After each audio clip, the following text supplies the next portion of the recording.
Hi guys ට්‍රැකා world එකෙන් අද අපි ඔයගොල්ලන්ට අරන් ඇවිල්ලා තියෙන්නේ ස්මෝල් බිස්නස් කරලා ලංකාව ඇතුලේ සුපිරි බ්‍රෑන්ඩ් එකක් නිර්මාණය කරපු ගෑනු ළමයි 5 දෙනෙක් ගැන විස්තර කියන්න. මේ 5 දෙනා කරන බිස්නස් එකිනෙකට වෙනස් බිස්නස් පහක් වගේම අද වෙනකොට මේ ගෑනු ළමයි 5 දෙනාව ලංකාවේ අඳුනන්නේ නැති කෙනෙක් නැති තරම්. ඉතින් ගෑනු ළමෙක් විදිහට ඔයා මූල්‍යමය වශයෙන් ස්ටේබල් වෙන්න හිතන් ඉන්නවනම් ඔයාගේම බිස්නස් එකක් පටන් ගන්න හිතන් ඉන්නවා නම් අනිවාර්යයෙන්ම ඔයා මේ වීඩියෝ එක බලන්නම ඕන. මොකද මේ ගෑනු ළමයි 5 දෙනාගේ ජීවිත කතා ඇතුලේ අපේ ජීවිතවලට ගන්න සෑහෙන වටිනාකම් ගොඩාක් තියෙනවා කිව්වොත් මම හරියටම හරි. ඉතින් අපි බලමු වීඩියෝ එකෙන් කවුද මේ ගෑනු ළමයි 5 දෙනා කියලා. වීඩියෝ එක පටන් ගන්න කලින් ඔයගොල්ලන්ට කියන්න ඕනේ මේ විදිහට ස්මෝල් බිස්නස් කරලා ලංකාව ඇතුලේ ගොඩ ගියපු සුපිරි බ්‍රෑන්ඩ් අදපු ගොඩාක් කට්ටිය ඉන්නවා. හැබැයි මම තෝරාගත්ත ගෑනු ළමයි 5 දෙනෙක් ගැන තමයි මේ වීඩියෝ එක ගේන්නේ. ඉතින් අපි බලමු මේ 5 දෙනා කවුද කියලා. මේ විදිහට ස්මෝල් බිස්නස් කරලා ගොඩ ගියපු සුපිරිම බ්‍රෑන්ඩ් එකක් නිර්මාණය කරපු කෙනෙක් තමයි මනීෂා ෆැෂන් කියන්නේ. මනීෂා ගැන කතා කරනකොට මනීෂා කියන්නේ තමන්ගේ පොඩි තැන ඉඳන් අද වෙනකොට තමන්ගේම ඇඳුම් ෂොප් එකක් ඕපන් කරන තරමට තමන්ගේ ස්මෝල් බිස්නස් එක දියුණු කරපු ගෑනු ළමෙක්. මුලින්ම එයා මහන්න පටන්ගෙන තියෙන්නේ තමන්ගේ තාත්තගේ මැෂින් එකෙන්. එහෙම පටන්ගෙන රෙදියාර 3-4 ගෙනල්ලා පුංචියට කරගෙන ආපු ව්‍යාපාරය මෑත කාලයේ වෙන විට ගවුන් 1000ක් විතර යවන ප්‍රමාණයට දියුණුත් උනායින් පස්සේ තමයි මනීෂා ෆැෂන් එයාගෙම කියලා ෂොප් එකක් ආරම්භ කරන්නේ. ඉතින් ස්මෝල් බිස්නස් කරලා මේ විදිහට තමන් මහන ගවුන් බ්‍රෑන්ඩ් එකක් කරපු කෙල්ලෙක් විදිහට අපිට මනීෂාව හඳුන්වන්න පුළුවන්. මොකද මනීෂාගේ ගවුමක් අඳිනවා කියන එකම ගෑනු ළමයින්ට ලොකු අචීව්මන්ට් එකක් වෙන තරමට මනීෂා ෆැෂන් බ්‍රෑන්ඩ් එකක් හැදුවා කිව්වොත් හරියටම හරි. ඒ වගේම තමයි මේ විදිහට ස්මෝල් බිස්නස් කරලා ලංකාවේ තවත් සුපිරි බ්‍රෑන්ඩ් එකක් වෙච්ච කෙනෙක් තමයි ඉමෝ ක්‍රාෆ්ට් කියන්නේ. ඉමෝ ක්‍රාෆ්ට් කියන්නේ රේසින් ආශ්‍රිත නිර්මාණ කරන Facebook page එකක් පවත්වාගෙන යන ආයතනයක් කිව්වොත් හරියටම හරි.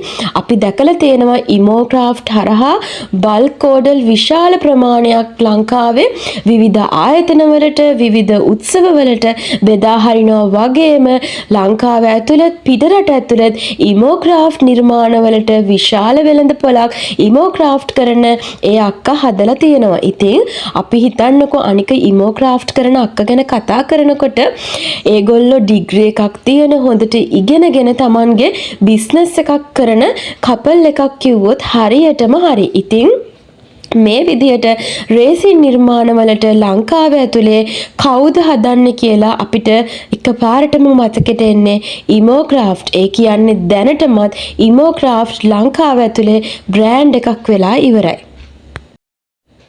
මේ විදිහට තනි ගෑනු ළමෙක් විදිහට ලංකාව ඇතුලේ බ්‍රෑන්ඩ් එකක් වුණු තවත් කෙනෙක් තමයි මයි කිචන්. මයි කිචන් කරන ලෂී හේවගේ ගැන කතා කරනකොට ලංකාවේ පළවෙනි වතාවට තමයි කෙනෙක් කෑම එකක් අරගෙන කස්ටමර් ළඟට ගිහිල්ලා බෙදා හරින තැනට බිස්නස් එකක් දියුණු කරේ. තනි පුද්ගලයෙක් රෙස්ටුරන්ට් වලින් කෑම ඩෙලිවරි කරනවා. හැබැයි තනි කෙනෙක් තමන්ගේ හෝම් මේඩ් හදන බිරියානි එකක් මිනිස්සු ළඟට අරන් ගිහිල්ලා බෙදන තරමට මිනිස්සු අතරේ ඉල්ලුමක් ඇති කරේ, මිනිස්සු අතරේ කැමැත්තක් ඇති කරේ මයි කිචන් page එකෙන් කිව්වොත් හරියටම හරි. අද වෙනකොට මයි කිචන් එකේ root එකක් ඒගොල්ලෝ FB එකේ publish කරාම ඒකටත් comment section එකේ වැටෙන්නේ අක්කේ ඔයා මෙහෙට එන්නේ නැද්ද? අක්කේ ඔයා අපේ පැත්තට එන්නේ නැද්ද? මේ තරම් ඉල්ලුමක් මයි කිචන් page එකට හැදිලා තියෙනවා. ඒ වගේම තමයි මයි කිචන් ලෂී හේවගේ කියන්නේ ජීවිතේ ගොඩාක් කම්කටොළු මැද්දේ තමන්ගේ ජීවිතේ පටන් ගත්ත කෙනෙක්. තමන්ගේ අම්මා තාත්තා පවුල ගොඩ දාන්න තමන්ගේ බිස්නස් එක පටන් ගත්ත කෙනෙක්. ඉතින් ගෑනු ළමෙක් විදිහට තනි කෙල්ලෙක්ට ගහන්න පුළුවන් ගේම් එක මොන වගේද කියලා මේ වෙනකොට මයි කිචන් කියන Facebook page එකත් අපිට ඔප්පු කරලා තියෙනවා. ඉතින් අපි ප්‍රාර්ථනා කරමු මයි කිචන් එකේ ලෂී හේවගේටත් ඉස්සරහට වයිල් ඩිෂ් එක වගේ සුපිරි රෙස්ටොරන්ට් එකක් මයි කිචන් කියලා දාන්න හම්බ වෙන්න කියලා. මේ විදිහට කෑම වලින් ගේමක් ගහපු තවත් සුපිරි ගෑල් ළමෙක් විදිහට අපිට ටමීටු කේක් එකේ ඉසුරිව හඳුන්වන්න පුළුවන්. විශේෂයෙන්ම ඉසුරි කියන්නේ Tamanගේ පොඩි තැන ඉඳන් පටන්ගෙන මුලින්ම එළවලු බිස්නස් එකක් කරලා ඒ අතරතුරේදී කේක් හදලා මේ මුට්ටි කේක් කියන concept එක ගෙනල්ලා මේක බ්‍රෑන්ඩ් එකක් කරපු ගෑනු ළමෙක්.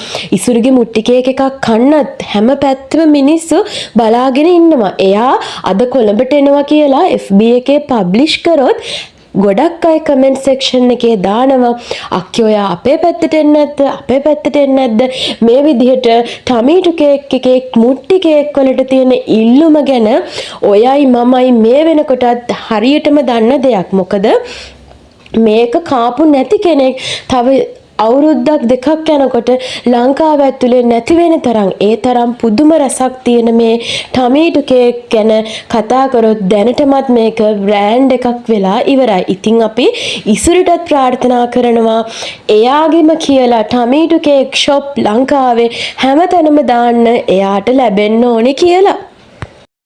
මේ විදිහට ලංකාව ඇතුලේ තවත් ස්මෝල් බිස්නස් කරලා බ්‍රෑන්ඩ් එකක් හදපු ගෑනු ළමයෙක් තමයි හෝප් කියන පේජ් එක කරන ගෑනු ළමයා. ඉතින් ඔයගොල්ලෝ දන්නවා ගොඩක් කාටුන් ස්ටිකර්ස් වලින් ලංකාව ඇතුලේ ටී-ෂර්ට් ගන්න තිබුණේ නැහැ. හැබැයි මේ කාටුන් ස්ටිකර්ස් යොදාගෙන ටී-ෂර්ට් print කරලා ලංකාව ඇතුලේ බ්‍රෑන්ඩ් එකක් හැදුවා හෝප් කියන FB page එක. දැනටමත් කඩවත කිරිල්ලවල මේ හෝප් කියන අයගේ shop එකක් open කරලා තියෙනවා. වගේම මේ ගෑනු ළමයාගේ මේ shop එකේ දැන් t-shirt විතරක් නෙවෙයි denim import කරපු frocks මේ වගේ ගොඩාක් දේවල් තියෙනවා. ඉතින් මුලින්ම එයත් ඉස්කෝලේක තමයි එයාගේ stall එක දාලා තියෙන්නේ. එහෙම පටන් ගත්ත business එක තමයි TikTok එකෙන් Facebook එකෙන් viral වෙලා එයාගේ දක්ෂතා එක්ක එයාගෙන ලස්සන ටී-ෂර්ට් ඩිසයින් එක්ක මේ වෙනකොට හෝප් කියලා බ්‍රෑන්ඩ් එකක් නිර්මාණය වෙලා තියෙන්නේ. ඉතින් ඔයාට පේනවනේ ගෑනු ළමයෙක් වුණත් පිරිමි ළමයෙක් වුණත් අපිට උනන්දුව තියෙනවා නම් උත්සාහය තියෙනවා නම් අපේ ජීවිතේ අපිට වටිනාකම් එකතු කරගන්න ජීවිතේ දියුණු කරගන්න හැකියාව තියෙනවා.